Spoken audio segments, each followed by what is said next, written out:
ชิญเจริญพรมื้อนี้ตั้งแต่เขาพรรษาก็หากก็มาไล่สดเนาะยังบ่ได้ไล่สดเป็นจังไดเด้ญาติโยมอยู่ทางบ้านสบายดีอยู่บ่น้อ ต่างบ้านต่างแข้งต่างเมืองต่างประเทศไทยได้ข่าวว่าน้ำท่วมโอ้ครูบาก็อยู่บ่ได้อยากไล่สดอยากถามข่าวญาติโยมอยู่จังหวัดน่านอยู่ทั่วจังหวัดอยู่ปากเซ่อยู่หลวงพ่อบางอยู่ทางเหนือทางใต้โอ้เนาะขอให้หลอดปลอดภัยกันทุกคนเด้อญาติโยมครูบาก็ได้แต่ภาวนาขอให้ทุกคนจงหลอดปลอดภัยครูบาบ่มีหยังที่จะสอยเรือได้ส่งกำลังใจได้แต่บ่เป็นเพียงภาวนาให้ทุกคนปลอดภัยจากอันตรายจากธรรมชาตินี่แหละกฎแห่งกรรมเราต้องยอมรับความจริงให้มันได้มันเกิดขึ้นเดียวมันก็หายไปมันบ่เกิดตั้งอยู่นานตัวนี้เท่ากับพิจารณาให้รู้คำว่าบ่เที่ยงทุกสิ่งทุกอย่างเกิดมาก็ต้องดับไปมีเกิดก็ต้องมีตายเป็นเรื่องธรรมดา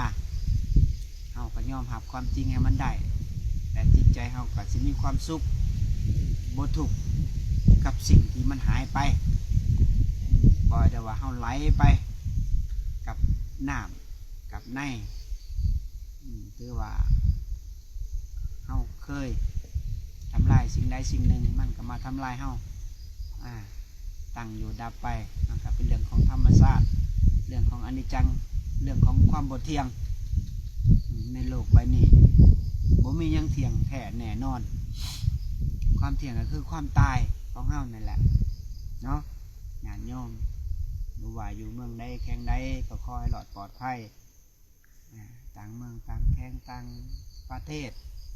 อยู่เมืองไทย อยู่ต่างประเทศก็ให้หลอดปลอดภัยกันทุกคนเด้อชาวพุทธบริษัททั้ง4ทั้งหลายทั้งปวงนี่เอาสิมาสนทนาธรรม เรื่องการปฏิบัติวิธีเพ่งแบบใดจังให้สงบเพ่งแบบใดจะให้เกิดปัญญา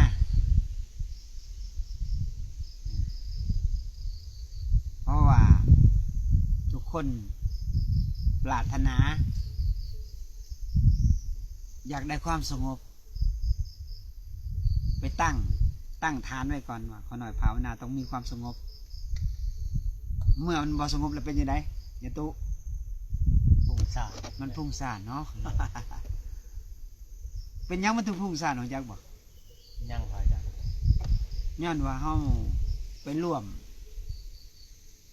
กับอารมณ์ตัวที่บ่พอใจมันก็เลยพุ่งซ่านนี่แหละแต่ว่าเฮาตั้งเป้าหมายเด้ตั้งเป้าหมายไว้ว่าขอหน่อยอยากสงบ คือมีญาติโยมโทรมาเหมือนนั้นแชทมาอาจารย์โทรมาขอหน่อยอยากเข้าซ่านได้อ้าวเราสงบแล้วบ่เราเข้าสมาธิได้แล้วบ่เราตั้งมั่นแล้วบ่บอกถึงการเข้าซ่านได้นี่ผู้ที่คลายระงับจิตระงับล่มละเอียดหายมันถึงเข้าสู่ความสงบได้มันถึงเข้าสู่ซ่านได้ถ้าเกิดว่าจิตเฮาบ่สงบจิตเฮายังพุ่งซ่านยังไปตามอารมณ์ความบ่พอใจอยู่ก็ยังมีทุกข์อยู่จะละความพอใจบ่ได้บ่พอใจบ่ได้เจ้าก็สู่ความสงบบ่ได้แล้วเฮาจะเข้าสมาธิได้จังไดในเมื่อความต้องการเฮายังมีอยู่นะความต้องการเนี่ยเป็นสิ่งที่ว่าขัดขวางเฮาได้และเหตุให้เฮาเข้าไปสู่สมาธิบ่ได้เหตุให้จิตเฮาร่วมบ่ได้คนที่จะเข้าไปสู่จุดตรงนี้ได้เฮาต้องตั้งมั่นในลมมัน บ่ได้มีหยังหลายตั้งมั่นในลมมีประตูเข้าประตูออกดึงเข้าปล่อยออกเพ่งมันอยู่นี้1 ชั่วโมง2 ชั่วโมง3 ชั่วโมง4 ชั่วโมงเพ่งลมอยู่นี่ตั้งมั่นอยู่กับลมให้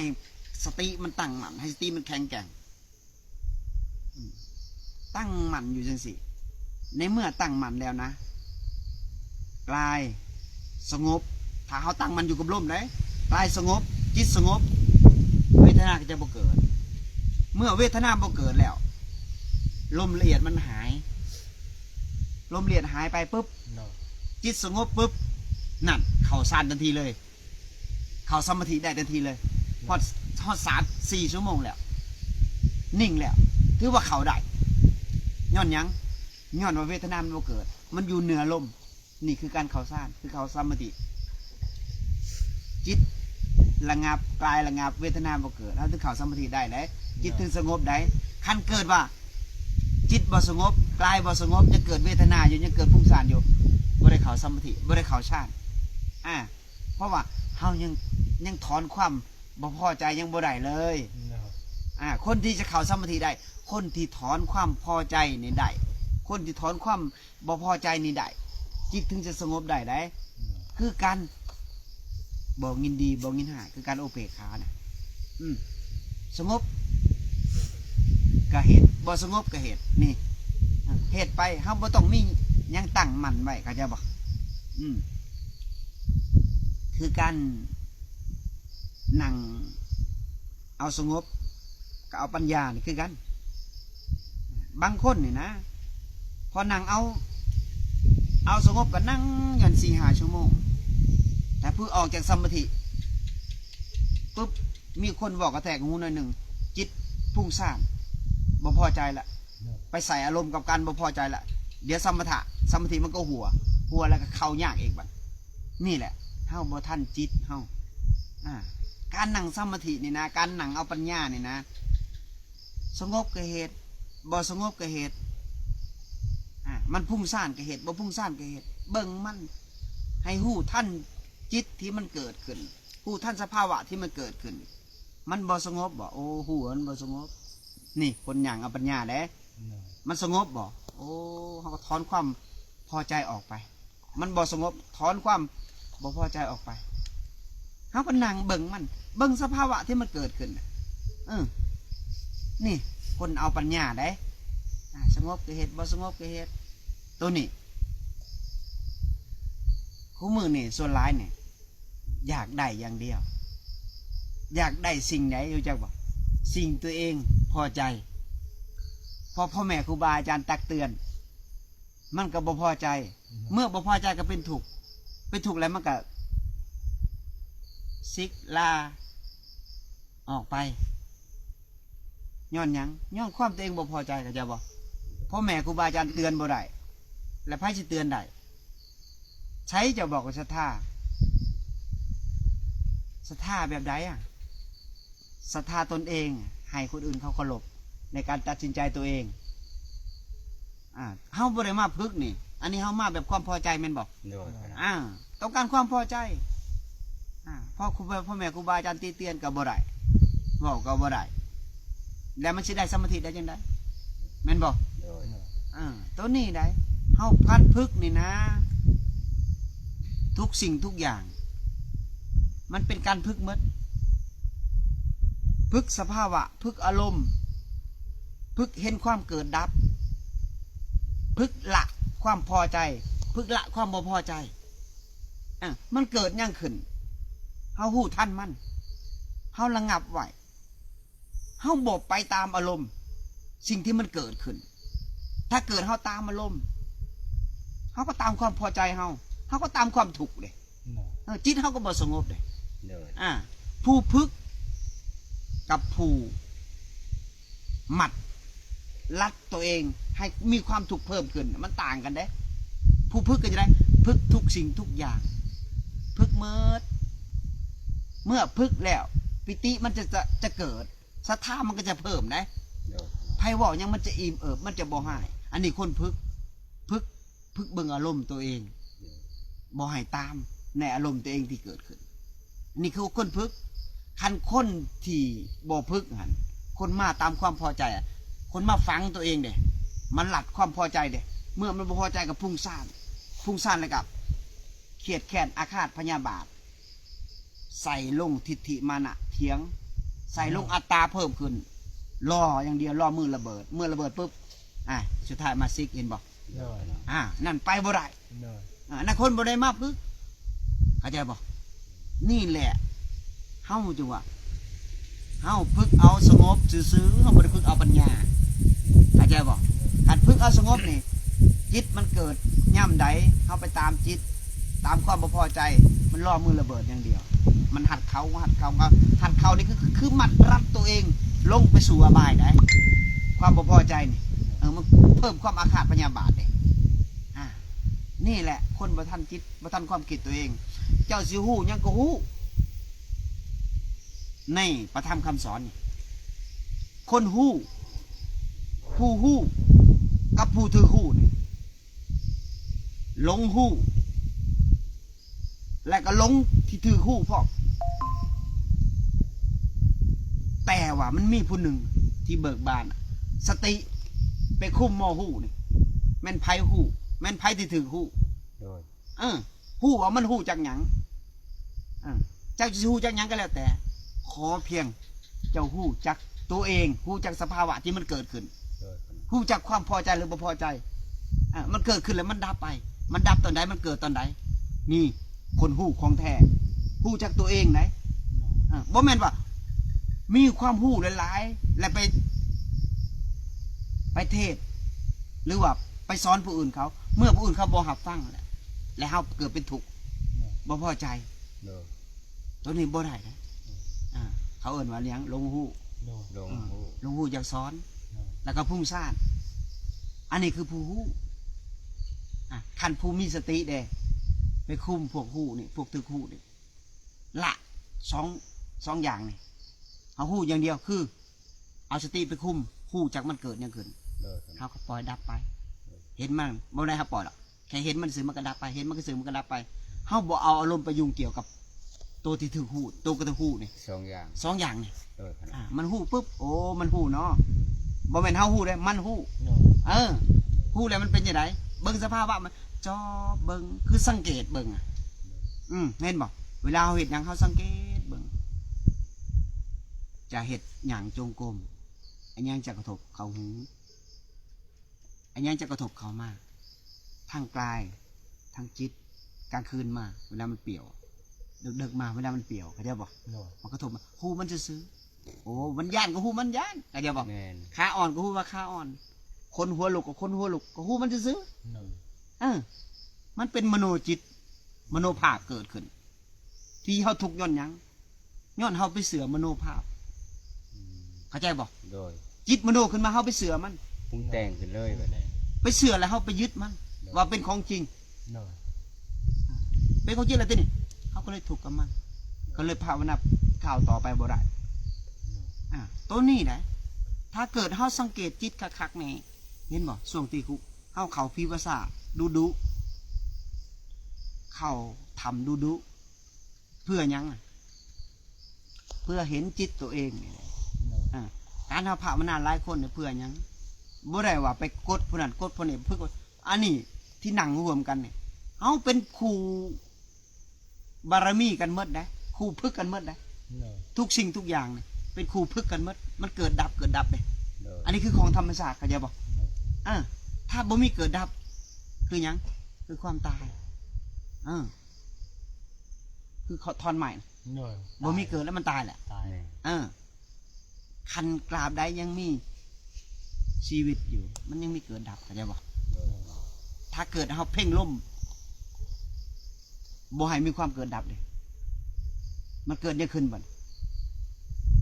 รู้จักบ่เมื่อล่มหายไปกายสงบจิตสงบความเกิดดับบ่มีลมละเอียดบ่มีนั่งอยู่4-5 ชั่วโมงก็เอิ้นหยังรู้จักแต่ว่าพ่อแม่ครูบาอาจารย์ก็เอิ้นข้าวชานแต่ว่าครูบาเนี่ยบ่ฮู้ว่าชานเป็นแบบใดแต่ครูบาฮู้ว่ายามครูบาเข้ายามใดนี่4-5 ชั่วโมงคือพวกเจ้าเห็นนั่นแหละ เข้าย่ำใดมันก็สงบย่ำนั้นนั่ง4-5 ชั่วโมงค่อยออกมานั่งย้อนหยังย้อนว่ากายมันระงับจิตมันระงับเวทนาบ่เกิดลมเลียดหายไปนี่ความสงบความสุขเนี่ยไม่ต้องว่าถึงหายังมาเทียบในโลกในบ่มีเฮ็ดจะได้เขาจะเข้าไปจอดจุดตัวนี้ได้คุณจักบอกก้าวแรกให้เสือผู้ที่เพิ่นกินน้ำห่อนก่อนเฮาคือก่อนเฮานอนนี่เฮาจะเฝ้านอนไว้ล่ะเฮาย่างจุกมย่างให้สติมันต่อเนื่องออกจากหันไปล้างเนื้อตัวเฮาเข้าไปนั่งสมาธินั่งสมาธิเบิ่งสงบเฮ็ดบ่สงบก็เฮ็ดได้คู่มื้อแบบนี้พึกคู่มื้อตื่นนอนคือกันฮู้จักว่าโอ้เวลาเฮาตื่นนอนตี 3แม่นบ่ตี 3เฮาต้องตื่นตี 2ตี 2ปึ๊บเฮาไปเขาทั้งอย่างจงกรม30 นาทีหรือ40 นาทีแล้วก็ไปล้างเนื้อตัวให้ตัวมันให้มันเหนียวพอหน่อยสละตัวเหนียวแล้วมันนั่งสมาธิแล้วมันสิสงบนั่งแล้วดึงลมเข้าไปนี่ฮู้จักตามลมซื่อโอ้มันเข่าสำไดออกสำไดฮู้จักมีประตูเข่าประตูออกนี่เขาหน่อยให้ลมมันหายไปเมื่อลมหายปุ๊บตัวมันจะแข็งเป๊กเลยให้เบิ่งมันหันได้มันบ่แข็งก็เบิ่งให้มันแข็งมันเป็นหยังเขาต้องพิจารณาว่ามื้อนี้ลมเข้าฮอดไสเข้าฮอดซ้ำใดและยังมันเกิดขึ้นแล้วมื้อนี้มันเป็นหยังมันถึงบ่สงบมื้อนี้มันเป็นหยังมันสงบมื้อนี้มันเป็นหยังพุ่งซ่านเขาต้องทันมันได้เขาจ่อเบิ่งสังเกตเบิ่งมันเด้เขาต้องปรับการสั่นเขาพอเขาสั่นหลายหรือสั่นหน่อยคันสั่นหน่อยท้องเขาโล่งเขาบ่มีหยังในท้องเขาเนี่ยมีแต่น้ำรอเลี้ยงมันจะเข้าสมาธิไว้มันเบาจิตเบาท้องเขาเบามันจะเข้าง่ายตัวเขาจะตั้งตรงถ้าเกิดเขาสั่นหลายท้องหนักปึ๊บนิวรณ์เขาย้อนหยังนิวรณ์เขาได้ย้อนความคิดมันมาแทรกปึ๊บตอนเงาปึ๊บเลยเขาจะบอกเมื่อตอนเงาปึ๊บสติเขากับบ่มีอย่าว่าได้สงบบ่แม่นสงบได้อันนี้ก็พึกหยังพึกนิวรณ์หาให้มันครอบนำเขาให้ความคิดครอบนำแล้วเขาก็ง่วงนอนเขาก็ละกิเลสบ่ได้ทีนี้เขาบ่มีกำลังละเลยเขาต้องพึกให้มันแข็งแกร่งพึกสติบ่ให้มันนอนเวลามันง่วงนอนปุ๊บเปลี่ยนอริยบทมาหยาคืออากาศเย็นๆเขามาหยาหน้าผานี่ทางเก่าในมาโลดพึกในถ้ำพึกเปลี่ยนอริยบทพึกคันเกิดเฮาสติเฮาแข็งนะนอนนี่นะมันบ่ใช้เวลาหลายกว่าเนาะ10 นาที20 นาทีอิ่มเบิกบานออกมามันจะบ่นอนมันจะบ่มีความง่วงนอนเลยแต่ละมื้อนี่นะปึ๊บเฮาชาร์จแบตนี่ทางเว้นนี่บางครั้งนี่คือเฮาพึกมาที่ผ่านมานี่มันง่วงนอนนี่ครูบาเฮ็ดจังได๋จะนั่งชาร์จแบตปึ๊บ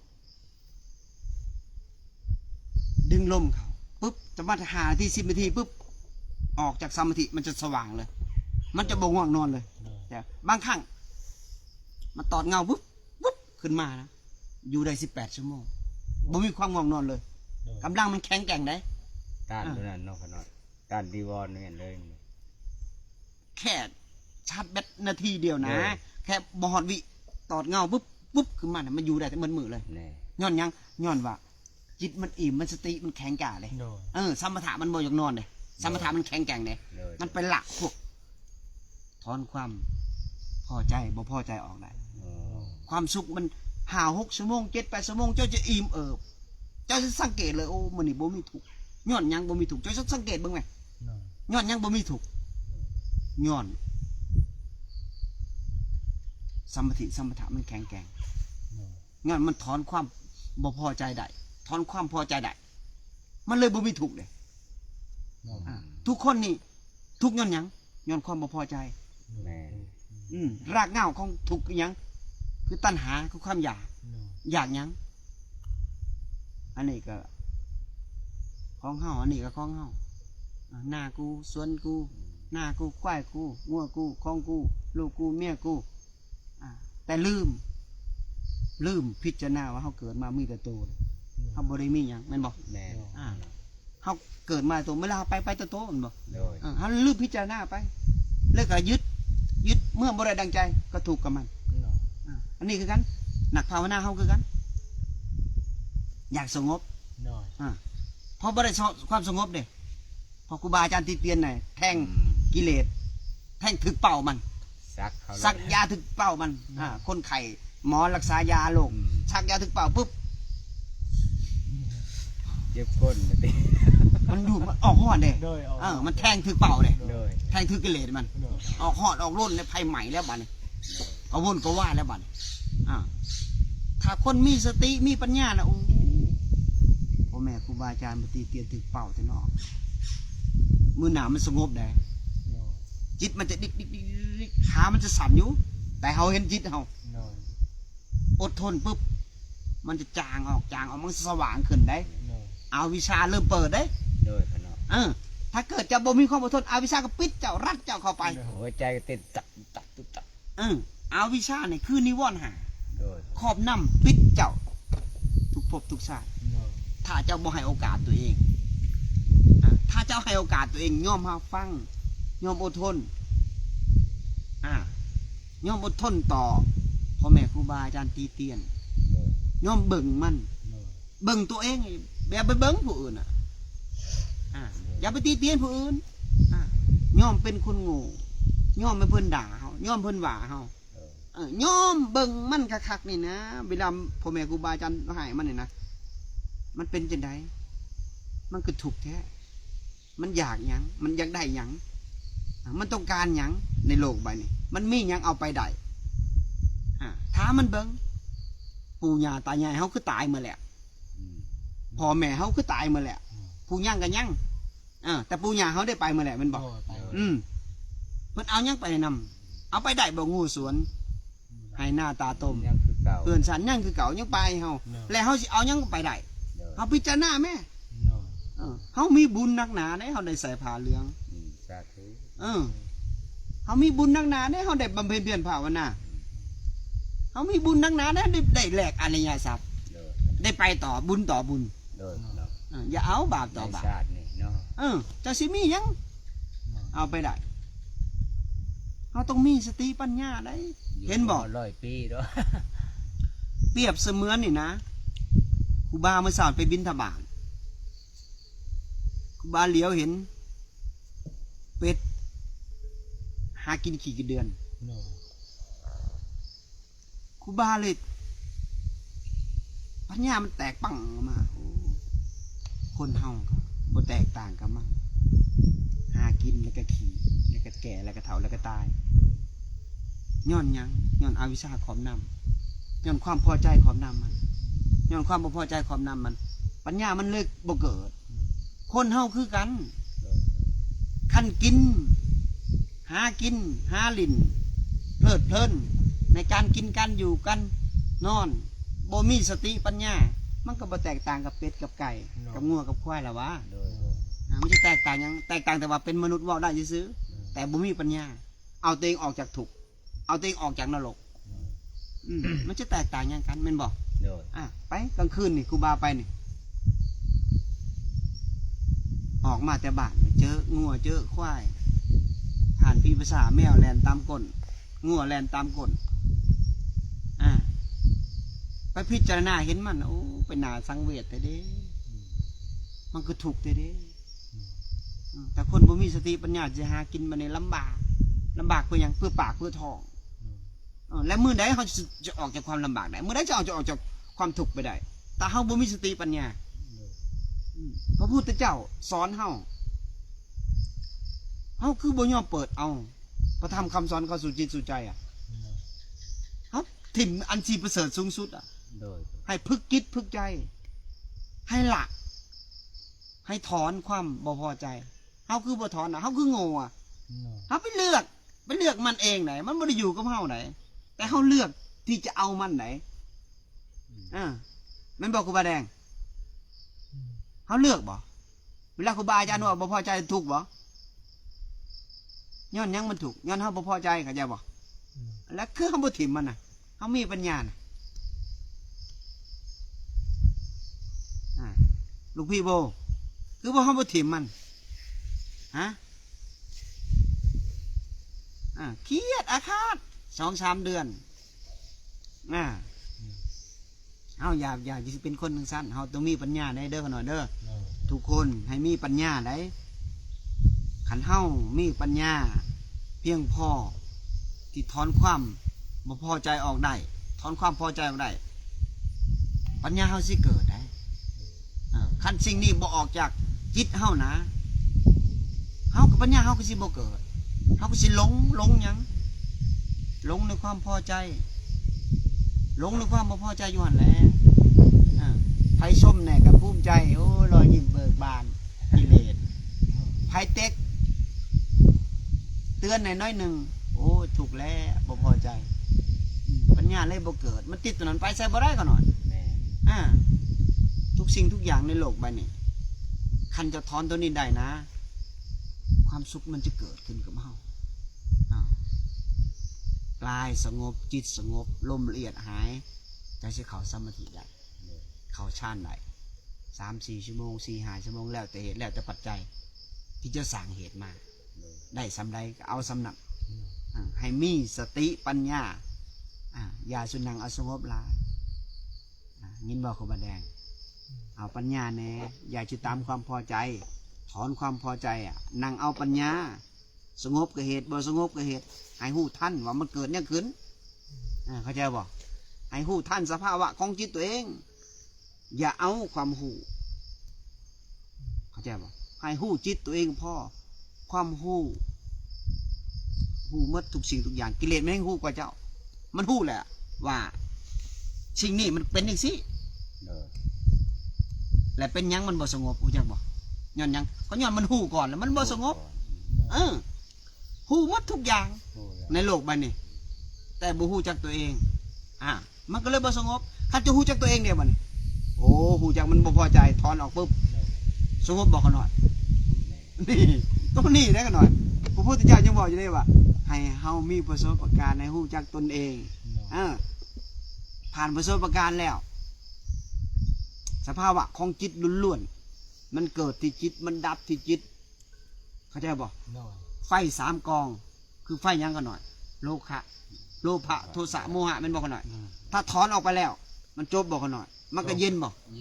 นานเย็นฉ่ำเมื่อเย็นฉ่ำแล้วความสุขก็เกิดมีความพอใจบ่มีความบ่พอใจบ่มีกะสุขมื้อนึงโอ้4-5 ชั่วโมง 5-6 ชั่วโมงมันก็บ่มีความทุกข์มันยินบ่สนใจอย่างเลยมันเห็นมากเกิดดับธรรมชาติของธรรมชาติมันก็มีความสุขแล้วเนาะมีคำถามยังว่าลูกทางบ้านบ่มีเนาะสุดท้ายก็ขอให้ญาติโยมก็ผู้อยู่ทางบ้านขอให้มีความสุขเนาะขอให้หลอดปลอดภัยจากอันตรายแม่น้ำ ผ่านมาเดี๋ยวมันก็ผ่านไปขอโทษเอาเด้อญาติโยมสิ่งที่เสียหายไปก็ปล่อยเป็นเรื่องของธรรมชาติมันไปซะอย่าไปโศกเศร้ากับมันอย่าไปคิดถ้าเฮาคิดเฮายิ่งมองยิ่งคิดยิ่งถูกยิ่งยึดยิ่งถูกได้สิ่งนี้มันของใส่สัวข้าวเดี๋ยวเฮาตั้งต้นใหม่เดี๋ยวเฮาจะได้มากรรมมากคือเก่าสิ่งที่หายไปก็ได้บ่ว่าลดยานพญานะบ่ว่าเงินคำกำแก้วทุกสิ่งทุกอย่างเกิดจากเมืองพลอยของโลกเดี๋ยวตั้งสติดีๆเดี๋ยวหากลับขึ้นมาเฮาก็จะมีความสุขอีกขอให้ทุกคนจงหลอดปลอดภัยจากอันตรายทั้งปวงและก็ขอให้ทุกคนจงมีทุกความสุขความเจริญมั่งมีสีสุขอย่าเจ็บอย่าจนทุกคนต้องปลอดภัยด้วยเถิดสาธุ